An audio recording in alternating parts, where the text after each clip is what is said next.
사무엘하 13장, 우리가 지난번에 생각했던 장의 후반부를 오늘 우리가 같이 나누겠습니다. 각자 우리 생각하신 것, 또 고민했던 의문사항 있으면 같이 이야기하고 나누겠습니다. 밥을 먹으면 똥을 싸잖아요. 마찬가지로 사람들을 가만히 내두면은 죄가 그 죄의 희생자가 생기게 되고, 그 죄 때문에 오히려 그 희생자 다말이 복음을 전파하게 되는 것 같습니다. 암논에게 얘기한 것이 단순히 네 도덕적으로 잘못됐다, 옳다, 그르다라고 얘기한 게 아니고, 이스라엘 땅에는, 언약의 땅에는 이런 일이 있으면 안 된다는 거거든요. 그 언약을 보라는 뜻인데, 압살롬은, 암논은 그 자체도 생각도 못하고, 다윗도 마찬가지로 그 일에 대해서 아무 말도 안 하잖아요? 화만 내지? 그러니까 압살롬은 언약이고 뭐고 간에 내 복수가 먼저고, 그리고 결과적으로 밥 먹으면 똥 나오듯이 인간을 놔두니까 죄밖에 안 나온다. 그런 생각을 했습니다. 지난 시간에도 암논의 잘못이 무엇이냐 그랬을 때 누이를 강간한 것이냐, 강간하고 그냥 아무 조치도 없이 집으로 보낸 것이냐, 그게 아니라 그 죄의 세력에 묶여있는 그런 모습이다. 그래서 이스라엘 중에서 어리석은 그런 하나님을 모르는 것이 어리석은 미련한 것이라고 그랬는데, 하나님을 모르는 그런 모습을 보인 것, 그게 그 암논의 잘못이다. 이제 그랬고, 다윗도 마찬가지로 앞에서 그런 모습을 보여줬고, 다윗이 그 우리아를 살해를 하고, 또 이 우리아의 아내 밧세바를 취하고, 그런 게 아들의 모습에서도 암논이 자기 동생을 강간을 하고, 또 압살롬이 자기 아들이 또 자기 아들을 살해를 하고, 그런 다윗이 그 언약의 모습을 보여주지 못하고 어리석은 그런 모습으로 살고 있고, 또 그와 마찬가지로 그 자식들도 똑같이 그런 모습을 보이고 있고, 그래서 단순히 이제 형을 죽였기 때문에 잘못이다. 그것도 물론 도덕적으로 잘못된 것이지만, 압살롬 역시 그 암논과 다를 바 없이 그 어리석은 그런 모습을 보여주고 있는 것 같고, 그래서 또 다윗도 암논에 대해서도 뻔히 다 알면서도 지금 다말이 압살롬 집에 가 있고 몇 년 동안 있고 지금 무슨 일을 저질렀고 뭘 당했는지 알면서도 아무 말도 안 하고 그냥 이렇게 모른 척 그냥 덮어두고 있는 것 자체가 인간적으로 봤을 때 굉장히 답답하고, 그렇지만 지난번에 목사님 말씀하신 것처럼 할례를 행하고 내 힘으로 자손을 번식하는 게 아니다. 그런 게 다윗한테도 있어야 되는데, 아내를 많이 두지 말라는 게 어떤 자기 인간적인 정욕대로 살지 마라 이런 뜻도 있지만, 내 씨로 인해서 너의 후손이 이렇게 이어지는 게 아니다라는 그런 메시지도 있는데, 그런 거와 상관없이 그래도 죽였어도 내 자식이고, 강간을 했어도 내 자식이고, 이런 그 혈통에 매여 있는 그런 다윗이 그런 모습이 있으니까 자식들도 어차피 그런 모습을 똑같이 보여주고 있고, 그렇다면 대표되는 다윗도 그러할진데 이스라엘도 그러한 모습으로 살아가고 있을 것이고, 또 우리도 그렇게 살아가고 있고, 그런 생각이 들었습니다. 네, 그럼 오늘 이 내용을 보면 우리가 소위 말하는 영화에서 많이 좀 나오는 것 같은 생각이 들어요. 자기 아버지, 자기 마누라, 자기 이렇게 딸이 이렇게 잘못돼가지고 그거를 다시 힘을 키운다든지 아니면 자기가 어떻게 결정을 해가지고 두고 봐라 해가지고 결국 그 사람을 복수하는 거. 그 복수하는 걸 보면서 사람들 역시 권선징악, 나쁘지 않은 사람은 저렇게 아주 죽지 하면서 그런 어떤 차원에 봤을 때는 참 이 압살롬이라는 사람도 보면 야 어쨌든 주도 면밀한 것 같아요. 대안하게 딱 결국에는 죽이지 않습니까? 무서운 사람. 예? 정말 무서운 사람 같아요. 이런 사람들 무서워요. 가만히 있다가 나중에 저기 한 사람들. 잊어버리만 그래서 이런 그 자체에서 방금 우리 강민 기사님이나 우리 최선 기사 말씀하신 것처럼 이 인간들은 기본적으로 어떤 이런 그 재성 자체가 그 당연히 그냥 이렇게 나오는 것 같아요. 그 속에서 그 어떤 자기 어떤 그런 손해 보지 않으려고 하고 자기한테 어떤 조금이라도 그 자기나 자기 가족 이런 데서 뭔가 이렇게 잘못되면 그에 대해서 바로 응징하려고 하고 그런 그 자체가 참 역시 인간은 참 제 아래에서 벗어날 수가 없구나. 참 그걸 저도 깨닫게 된 것 같고요.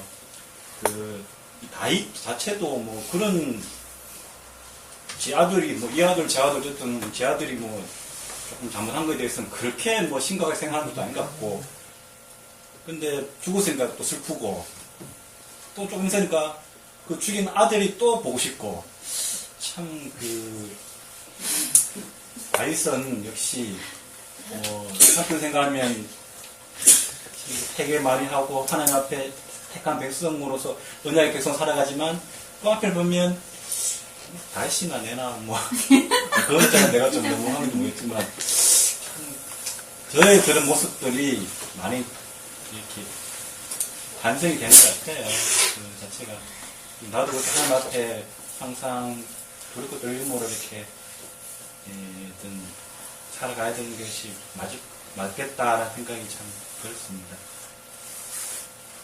그리고 또 무서운 사람 한 명 더 있어요. 여기 요나답.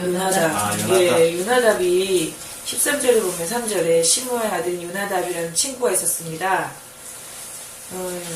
요나답은 아주 강교한 사람이었습니다. 그래갖고 요나답이 알려주잖아요. 시므아한테 이렇게 하라고. 그 말을 듣고 예. 아담 꼬신. 그렇죠. 예. 그러면 그렇게 얘기하는데 강교하다 치니까 여기 뭐라고 나오냐면 뱀의 특징하면서 강교하게 그러니까 강교하다 그래서 사기꾼 뭐 이런 식이 나오거든요. 그러니까 제 성질이 이렇다라는 거 그리고 우리는 그 제 성질에 쉽게 넘어가는 그래서 그 요나답이 얼마나 강교하냐면 자기 친구 이렇게 죽을 걸 뻔히 알고 이렇게 얘기하고 다윗에게 아주 강교하게 얘기하잖아요. 다 안 죽고 시므아만 죽었다고 이렇게 암논만 죽었다. 그렇지. 암논만 죽었다가 시므아 아들이죠. 암논만 죽었다 이렇게 딱 얘기를 하잖아요. 이게 얼마나 똑똑하고 영리한 사람이에요. 미래를 예측하는 예언자 아니에요. 예언자. 죄가 이렇구나. 요나답이 예언자적인 기질이 있어서 그렇다고 보자고 지난주에 내가 얘기했듯이 요압하고 똑같은 역할을 하는 것 같아요. 다윗한테 우리야 죽었다. 네? 암논만 죽었다. 돌아가는 상황을 다 알고 있었던 거죠. 네, 요나답이. 다말이 온 길에 가면서 그렇게 소리 지르고 울었는데 알 사람 다 알았겠죠. 제목을 보면서 압살롬의 복수 이렇게 나왔잖아요. 이거는 인간적인 그 왕이나 자식들의 관점에서 보면은 복수가 되지만 그 죽잖아요. 죽는다는 거는 어떻게 보면 하나님 편에서 보면 심판이잖아요. 그런데 여기에 모르겠어요. 목사님이 그냥 압살롬의 복수 이렇게 제목에 큰 의미를 두지 않고 하는 차원에서 복수 이렇게 했는지 모르지만 이거는 그 뭐라 그럴까 언약과는 상관없이 인간들의 그 복수심, 복수극이 되지 않았나 하나님하고는 상관이 없는 하나님 편에서 보면은 죽이는 거는 하나의 심판이잖아요. 심판인데 하나님 입장에서 보는 것이 아니라 다윗 왕이나 이런 자식들이 그러니까 자기들의 욕심이나 언약과는 상관없이 하는 짓들을 복수라고 표현한 것이 아닌가 그렇게 생각했습니다.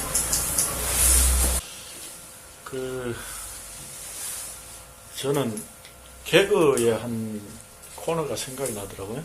이 부분을 보니까. 다윗이 우리아를 죽이고 또 거기다가 바세바를 취하고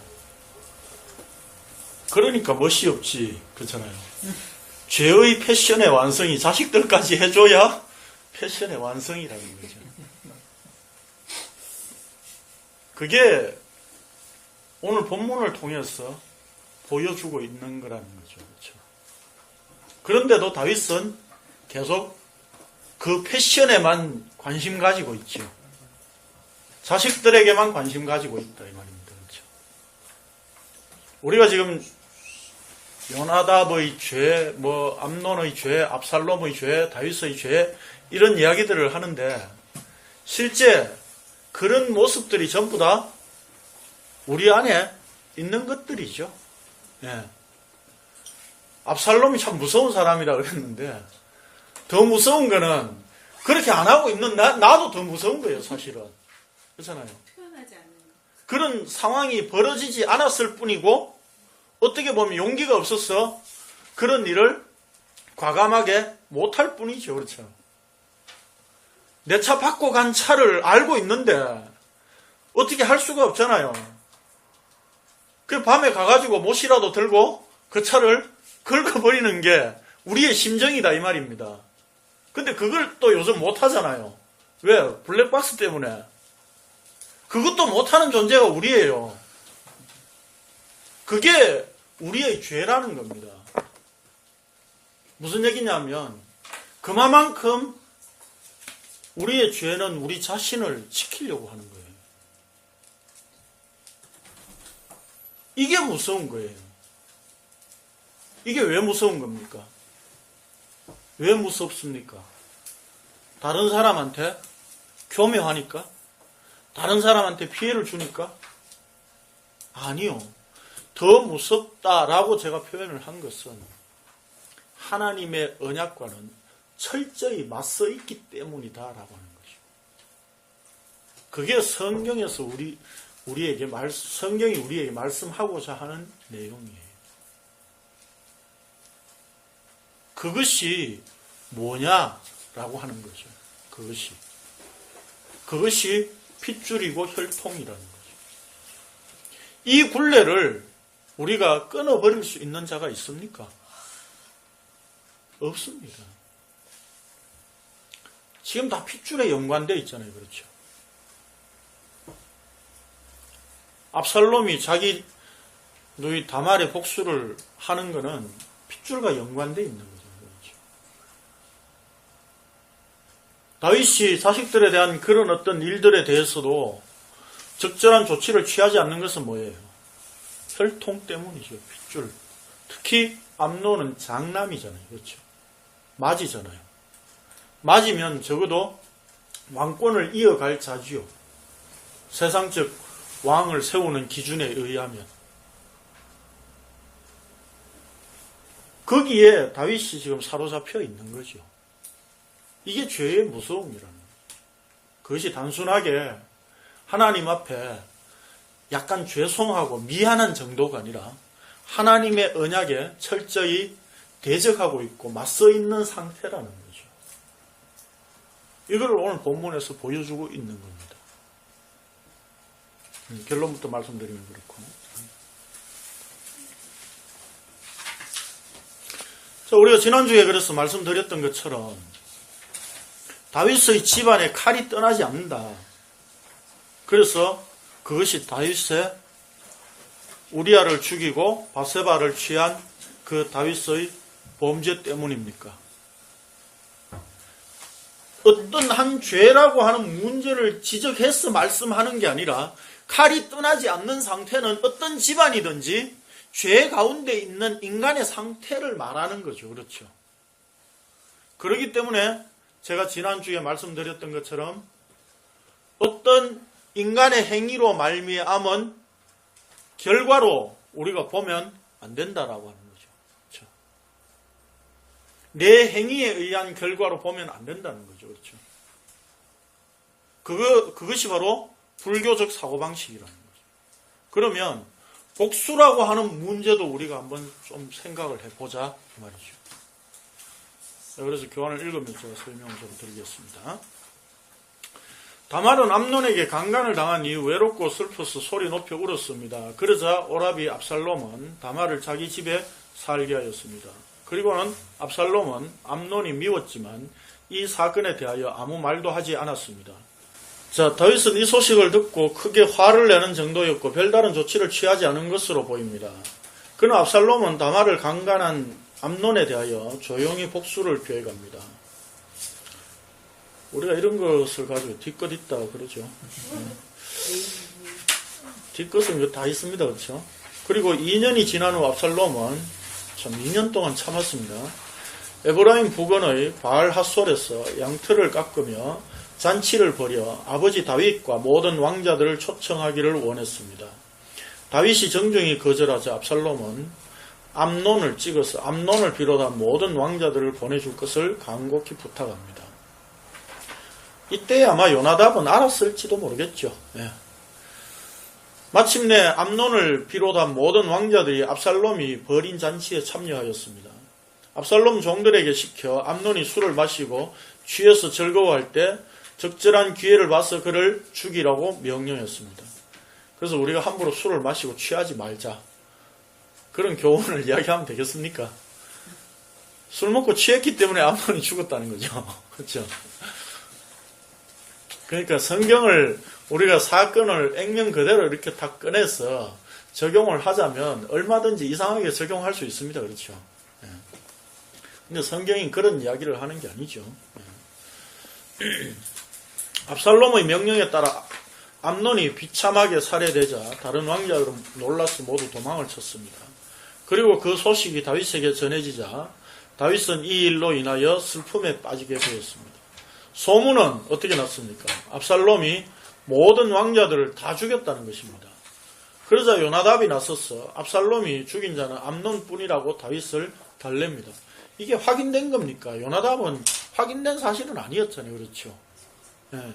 그런데 아마 그런 계획을 알고 있었기 때문에 이렇게 다윗을 또 그 정황과 상황을 요나답은 너무 잘 알고 있었기 때문에 다윗을 달래는데 적절하게 활용을 하는 거죠. 그럼 뭡니까? 요나답도 결국 알고 있었으면서도 지금 자기가 다윗에게 잘 보이는 그 일을 하는데 이용하고 있는 거죠. 결국에는. 압살롬은 이방 지역인 거술왕 암미울의 아들 달메에게 피신했습니다. 달메는 압살롬의 어머니 마아가의 아버지로 압살롬에게는 외할아버지였습니다. 그곳에서 3년을 살았습니다. 본문을 묵상하면서 어떤 생각이 듭니까? 우리는 이 사건을 통해 결국 압살롬이 자기 누이가 강간을 당한 것에 대해 복수를 할 수밖에 없었다는 동정심이 생기게 되는 것입니까? 아니면 다윗이 암논에게 어떤 조치도 취하지 않고 방치하였기 때문에 복수극이 발생되었다고 생각합니까? 레위기에 보면 너는 내 자매 곧 내 아버지의 딸이나 내 어머니의 딸이나 집에서나 다른 곳에서 출생하였음을 막론하고 그들의 하체를 범하지 말지니라 라고 하였고, 또 누구든지 그의 자매 곧 그의 아버지의 딸이나 그의 어머니의 딸을 데려다가 그 여자의 하체를 보고 여자는 그 남자의 하체를 보면, 여기 본다는 말은 이제 급탈한다, 성관계를 맺는다, 동침한다 그런 의미예요. 예. 부끄러운 일이라 그들의 민족 앞에서 그들이 끊어질지니 그가 자기의 자매의 하체를 범하였은즉 그가 그의 죄를 담당하리라 라고 말씀하였습니다. 이 본다는 말을 액면 그대로 문자 그대로만 받아들이면 가족 간에 같이 이렇게 목욕탕 가면 안 됩니다. 그렇죠? 예. 그 액면 그대로 받아들일 수 있는 말이 아니라는 거죠.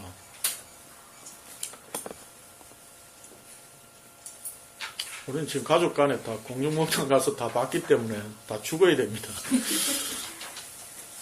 이 말씀에 근거해서 봤을 때 분명 다윗은 암논에게 징계를 하지 않았던 것은 분명합니다.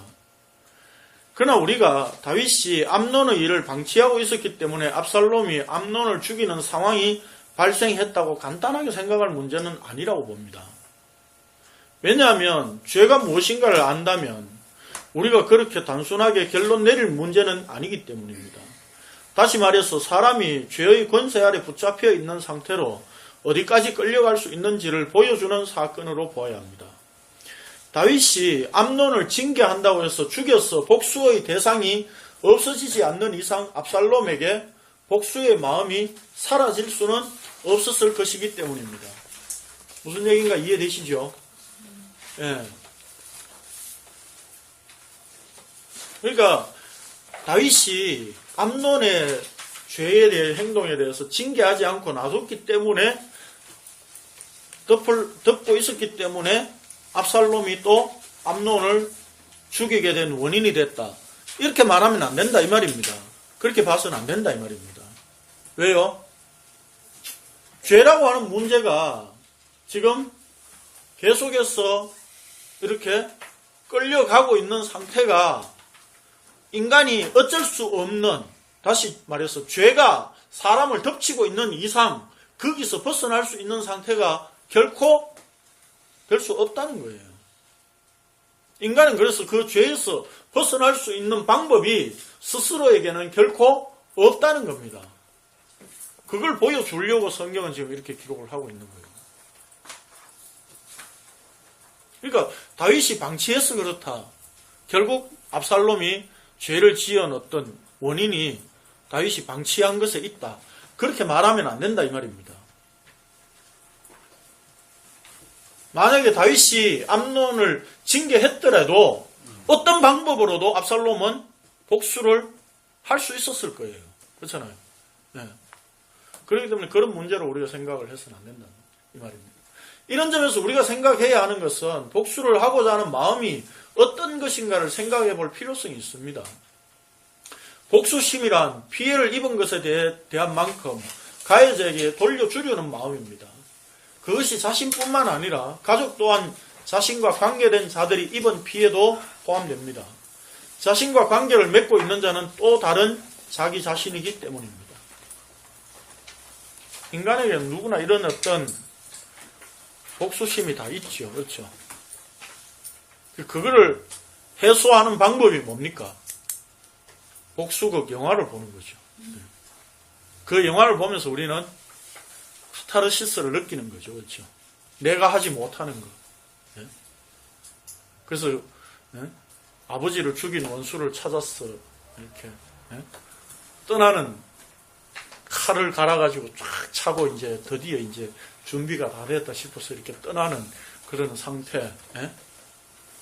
그럴 때 우리는 카타르시스를 나름대로 느끼는 거죠. 그렇죠? 그래서 원수를 제압하고 죽이면 뭡니까?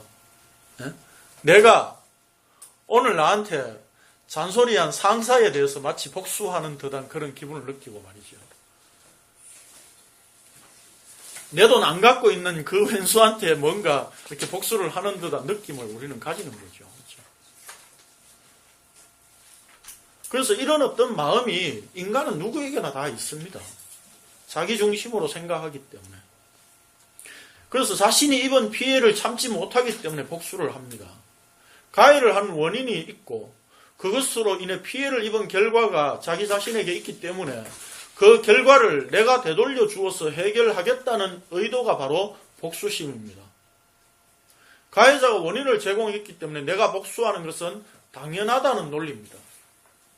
이게 무슨 마음입니까? 지난주에 제가 드렸던 말씀, 인과응보예요. 제가 나한테 가해를 안 했으면 내가 복수를 해야 할 이유가 없잖아요. 그렇잖아요. 근데 가해를 했기 때문에 내가 그 가해를 한 것으로 인해 피해를 입었기 때문에 거기에 대한 결과를 똑같이 돌려주겠다는 거죠. 그렇잖아요. 인과응보의 또 다른 모습이에요. 그러므로 복수심이란 인과응보의 한 모습입니다. 이런 점에서 볼 때 압살롬의 죄는 단순히 암논을 죽인 살인죄라고만 생각할 것이 아니라 하나님께 맡겨야 할 심판을 자신이 행하고자 했다는 점에서 하나님을 업신여기고 말씀을 무시한 죄라고 보아야 한다는 겁니다. 이게 압살롬의 죄라고 봅니다, 저는. 단순히 암논을 죽였다. 그래서 그가 살인죄를 저질렀다. 이게 아니라 그 근본적인 심성이, 마음이 뭐예요? 예? 인과응보의 그 마음에서, 그 사고방식에서 벗어나지 못하고 있는 거예요. 그거를 하나님이 대신에 할 것이 아니라 내가 직접 하겠다는 거예요. 그렇다면 뭡니까? 압살롬의 심성의 저변에는 뭐가 있는 거예요? 하나님을 무시하고 하나님의 말씀을 거부하는 사고방식이 깔려 있다는 거예요. 이게 압살롬의 죄라고 저는 봅니다. 가장 근본적인 문제예요. 죄의 가장 근본적인 문제. 이런 마음 때문에 그 죄로 말미암아 나타난 현상이 뭐예요? 살인죄예요. 압살롬을 죽인 죄다.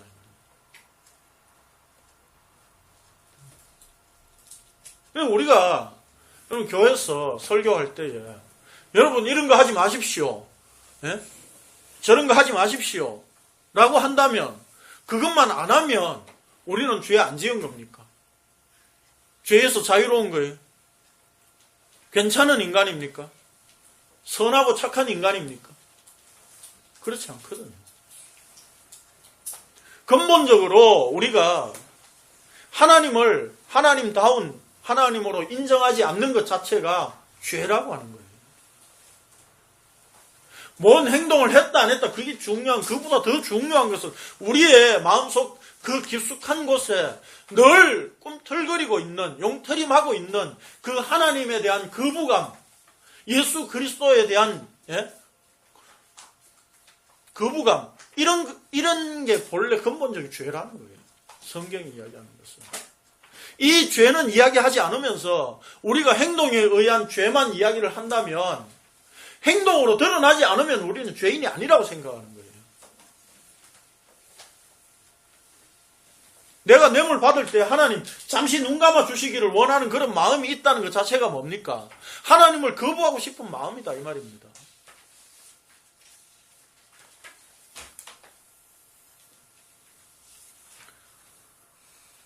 그게 인간의 죄예요.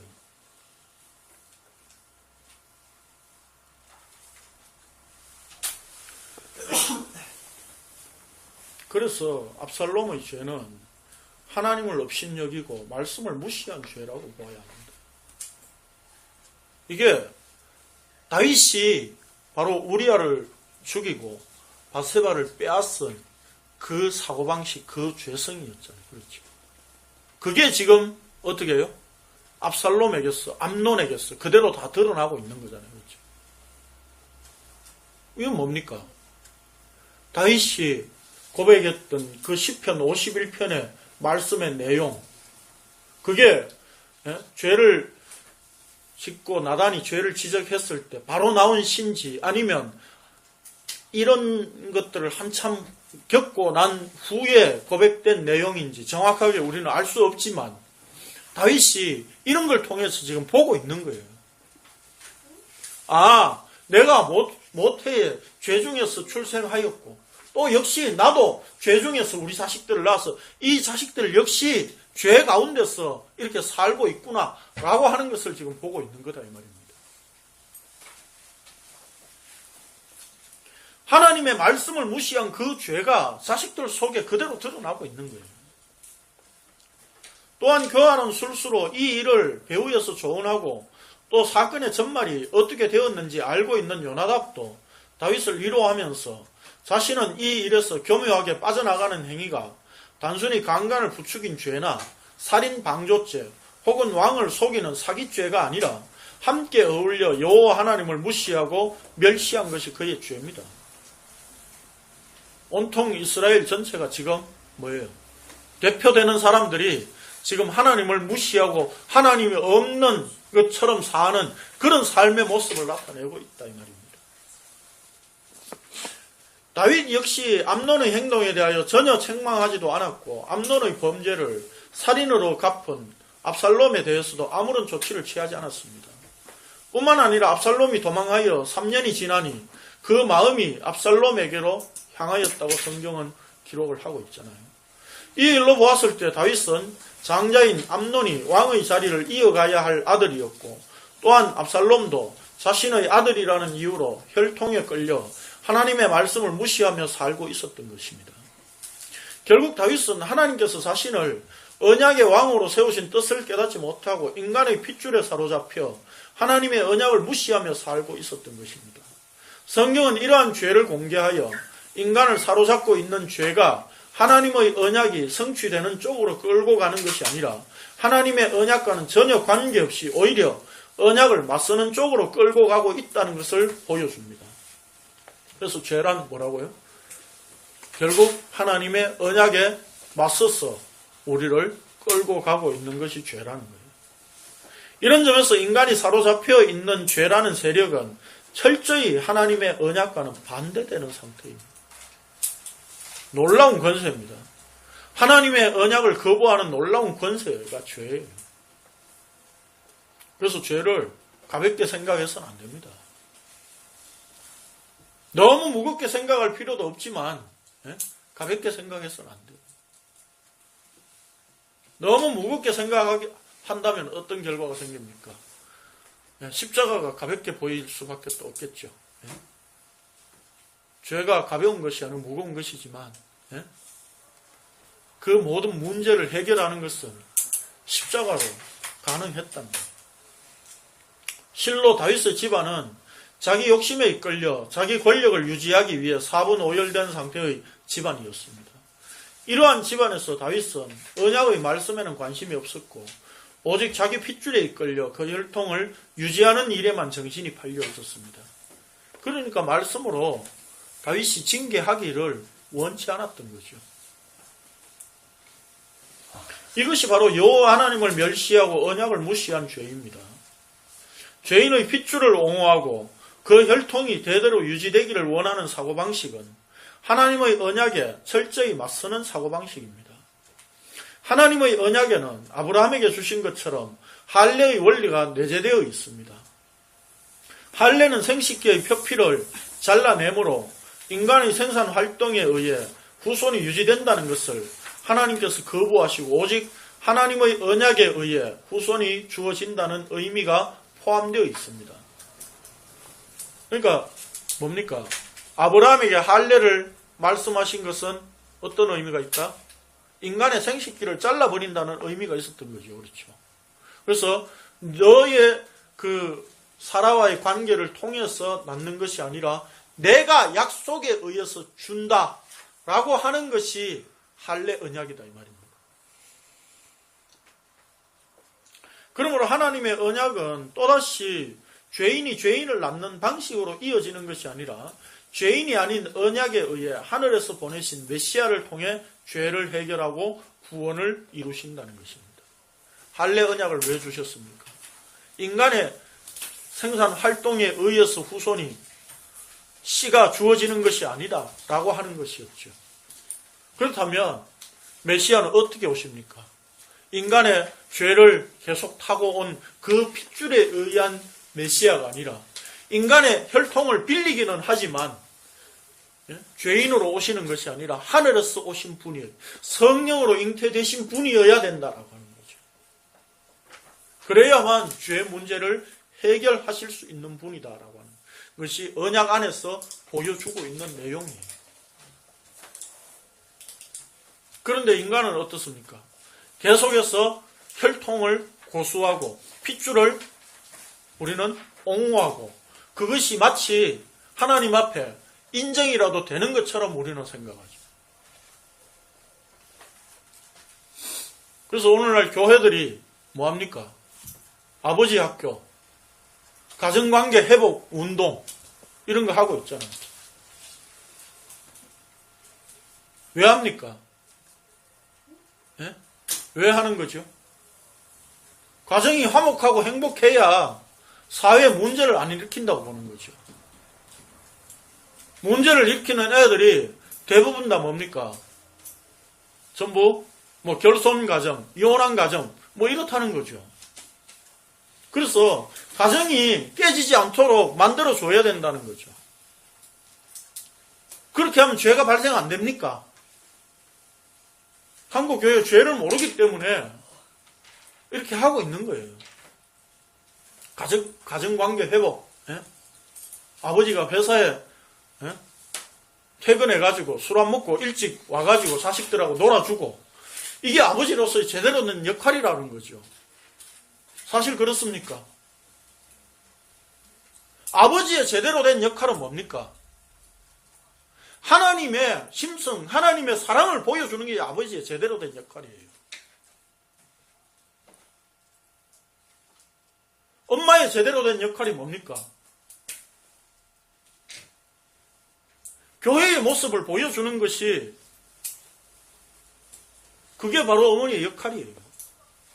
자식의 역할이 뭡니까? 말씀에 순종해서 하나님의 뜻에 굴복되어지는 것이 바로 자녀의 역할이에요.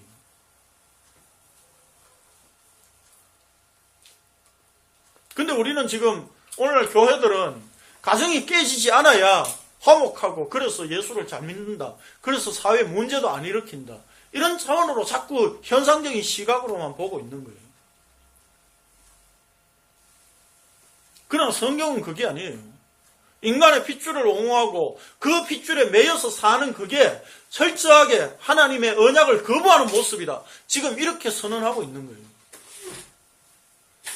내가 내 자식 챙기고 하는 그게 잘하는 게 아니라는 거예요. 지금 너 그 핏줄 끊을 수 있느냐, 혈통 무시할 수 있느냐, 그렇게 묻고 있는 거예요. 하나님의 언약이 던져졌다는 의미는, 십자가가 우리에게 주어졌다는 얘기는 십자가 앞에 네 인간의 혈통, 인간을 옹호하고 자식을 옹호하고 감싸려고 하는 그런 어떤 마음들을 다 끊어내버릴 수 있느냐는 거예요.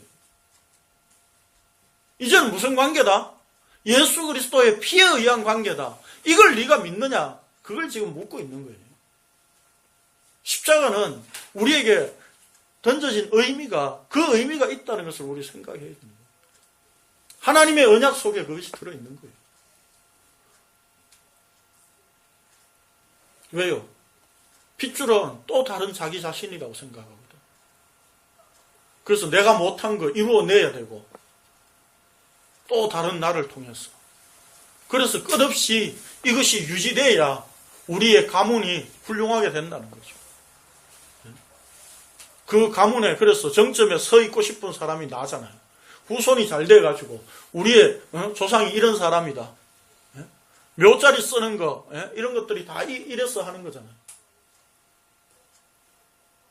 그걸 교회가 옹호해주고 있습니다. 성경이 마치 그것을 인정해주는 것처럼 우리는 받아들이고 있다, 이 말입니다.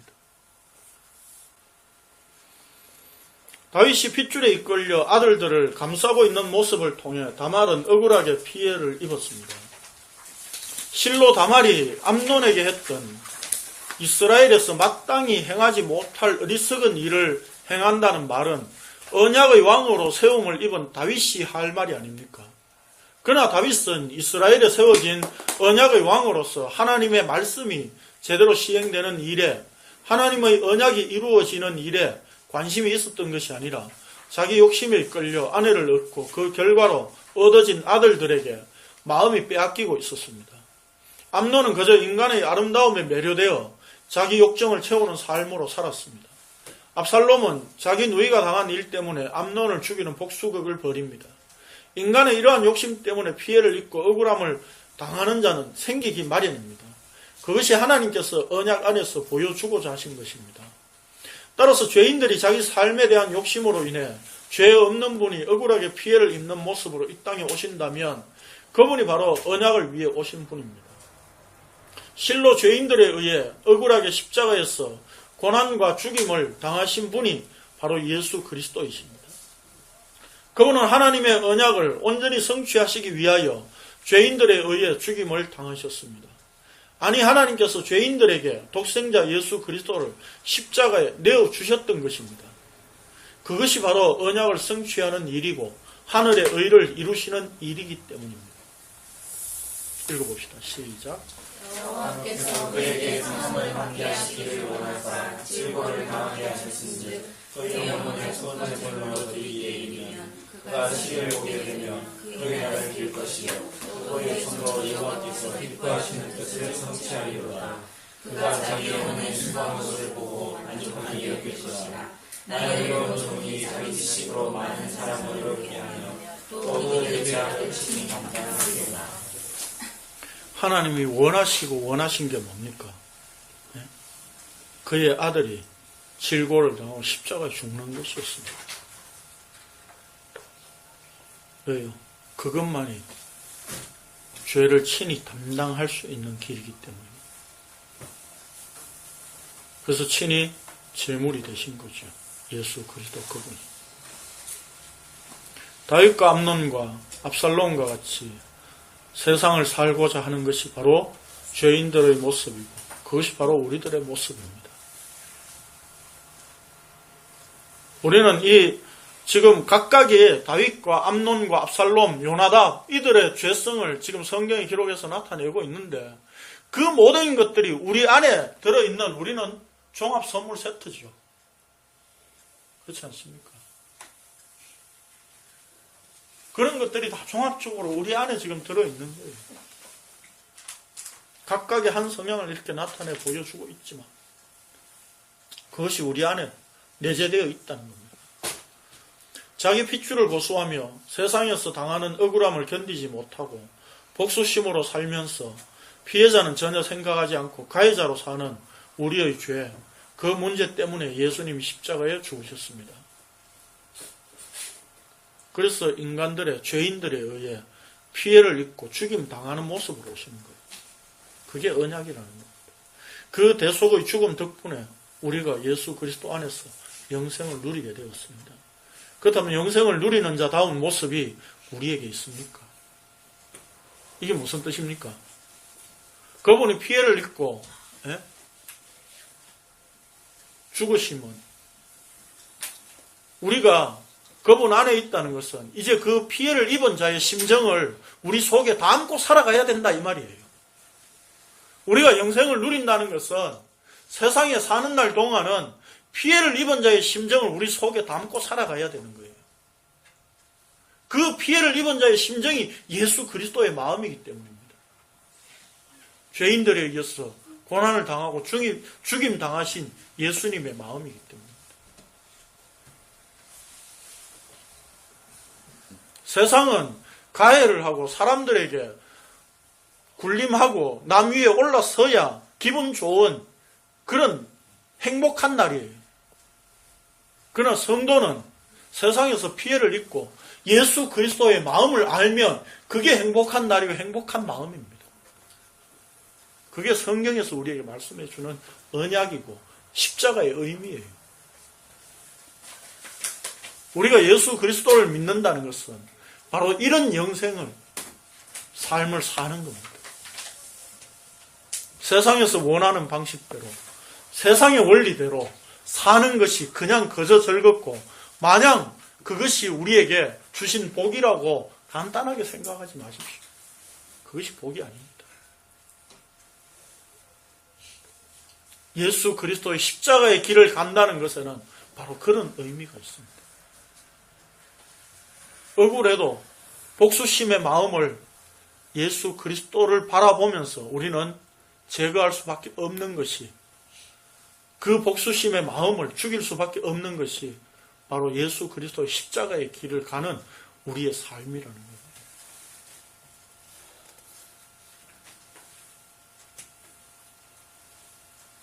그래서 내 자신이 원수고 내 자식이 원수예요. 아니 심각하게 안 받아들여지죠. 왼수지요. 그래서 그런 심정으로 사시기 바랍니다. 기도드리겠습니다. 거룩하신 주님 감사를 드립니다.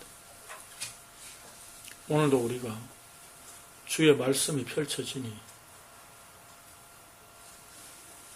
우리의 모습은 죄 가운데 죄투성이에 죄를 뒤집어 쓰고 죄를 이용하고 죄와 더불어 먹고 사는 그런 모습인 우리를 발견합니다. 어떤 책에서도 알려주지 않는 이 죄에 대한 문제를 우리가 단순히 생각만 하고 인식만 할 것이 아니라 십자가 앞에서 심각함을 우리가 다시 한번 말씀을 통해서 늘 확인하게 하여 주옵소서. 십자가로 이루신 죄에 대한 해결의 문제를 우리가 생각할 때에 오늘 우리의 삶은 이제 예수 그리스도만 바라보고 살 수밖에 없음을 주님 앞에 고백드립니다. 우리의 삶이 죄를 가볍게 보아서도 안 되지만 죄의 심각성을 알면 아는 만큼 십자가의 은혜와 하나님께서 언약을 통해 나타내신 이 놀라운 비밀을 우리 속에, 우리의 마음 속에 더 깊이 새길 수 있게 하여 주옵시고, 주의 십자가의 길을 가는 이것이 복이요, 기쁨이요, 행복이요, 감사의 조건이 된다는 것을 늘 생각하면서 주를 위해 살아갈 수 있는 저희들 되게 하여 주옵소서. 예수님의 이름으로 기도드리옵나이다. 아멘.